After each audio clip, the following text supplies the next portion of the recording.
Hello viewers, আশা করি সবাই ভালোই আছে।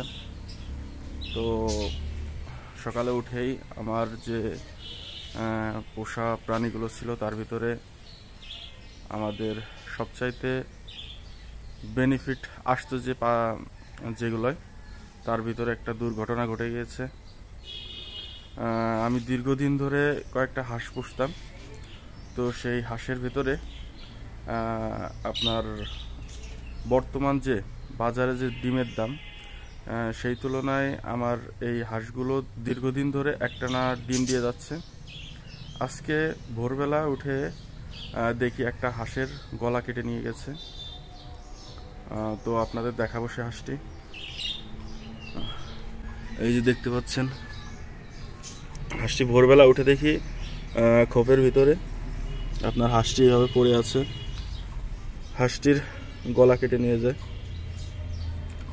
তো বুঝতেই পারি না, এই যে দেখতে পাচ্ছেন এখানে, এই যে এইখান থেকে নিয়ে গেছে। খোপের এইখানে ফসম পড়ে আছে, এই রক্ত। এইখানে সামান্য একটা ছিক ভেঙে, দুইটা ছিক ভাঙছে, বাঁশের এই দুইটা চটা ভেঙে এইখান থেকে মাথা হাত দিয়ে বা অন্য কিছু করে আপনার এইখান থেকে নিয়েছে। তো সকালবেলা যখন বেরোয় সব হাঁসগুলো ছাড়া হয়, তখন দেখা যায় ভিতরে একটা হাঁস শুয়ে আছে। তো ওটাকে বের করে আনতেই বোঝা যায়। তারপরে খেয়াল করলে দেখা যায় যে আশপাশ দিয়ে আপনার রক্ত। তো কোনো কিছু যাতে না আসতে পারে এই নেট দিয়ে ঘিরা থাকে। এই যে যে নেটটা দিয়ে চারপাশ দিয়ে ঘিরা থাকে, যাতে কখনো কোনো রাত্রে আপনার বন বিড়াল বা বেজি বা বাগদাসা, যেটা গ্রামের ভাষায় বলুক, কোনোটা এসেই যাতে এদের আঘাত বা কোনোটাকে না মারতে পারে। কিন্তু যে কোনো এক সাইড দিয়ে কোনো রকমের একটু ফাঁকা পেয়েছে বা ওরা ঢুকে এই কাজটা সকাল সকালেই করেছে। হাঁসটা মারা গেল।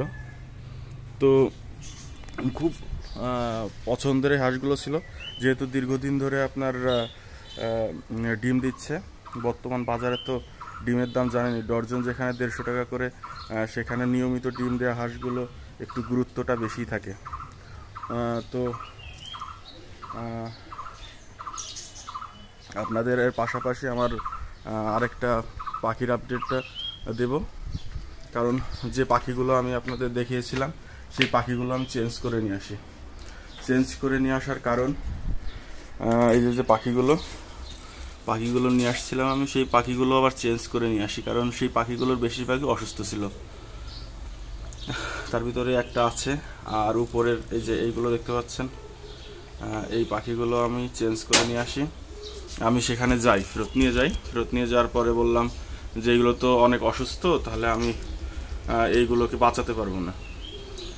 সেহেতু আমাকে আবার নতুন করে পাখি দিতে রাজি হয়, পাখি নিয়ে আসি। তো আনার পরে আবার আমি কিছু ভিটামিন আর কিছু আপনার অ্যান্টিবায়োটিক ওষুধ ডাক্তারের পরামর্শ এনে দিয়েছি। আর আমি যেখান থেকে পাখি এনেছি তারা প্রচুর পরিমাণে ধান খাওয়াতো, এই জন্য ওরা ধান বাদে আর অন্য কিছুই খাচ্ছে না। ধান দিলেই, এই যে দেখতে পাচ্ছেন ধান দেওয়া হয়েছে, ধানের বেশি অংশ খেয়ে এই যে খোসা নিচে ফেলাইছে। আর আমি ফলের এই জায়গাতে, যেহেতু এখন কাঁঠাল আমের সময়, এই যে কাঁঠালের আমের এই যে ঠোকায় কিছু খাইছে দেখা যাচ্ছে। তো পাখিগুলো এখন আপাতত সুস্থই আছে, দেখতে পাচ্ছেন 2 জোড়া পাখি। সবচাইতে বেশি চঞ্চল হলো এই হলুদ পাখিটা, যেটা আমি চেঞ্জ করে নতুন করে আনছি। তো ভিউয়ার্স, আমার পাখির আপডেট আর দুর্ঘটনাটা আপনাদের দেখালাম। আর আমার পিছনে যে ঝর্ণার কাজটা শুরু করতে গিয়েছিলাম, সেটা খুব শীঘ্রই শুরু করা হবে, কারণ এই 2 দিন বৃষ্টি নাই। আর 2 দিন বৃষ্টি না থাকার কারণে আমি স্ত্রীদের সাথে আবার কথা বলি, তারা আসতে রাজি হয়েছে। তো খুব শীঘ্রই আমি কাজ শুরু করব, অর্থাৎ কালকে শুক্রবার, কালকেও শুরু করতে পারি। যদি মিস্ত্রি কালকে না আসে তাহলে পরশু দিন ঠিক শুরু করে দেব। আর এখানে শুরু করলে হয়তো 3-4 দিন লাগতে পারে। তারপরে আপনার এখানে কিছু মাছ বা ঝর্ণাটা কাজ শুরু করা হবে। তো আমার আজকের একটু অগোছালো ভিডিওটা, কারণ আপনার এই হাঁসের কারণে আমার ভিডিওটা করতে তেমন একটা ভালো লাগছে না। তো যতটুকু দেখাতে পারলাম আশা করি ভালো লাগবে। আর আমাকে সাপোর্ট করতে অবশ্যই চ্যানেলটা সাবস্ক্রাইব করবেন। সবাই ভালো থাকবেন। আসছি নতুন কোনো আপডেট নিয়ে। আল্লাহ হাফিজ।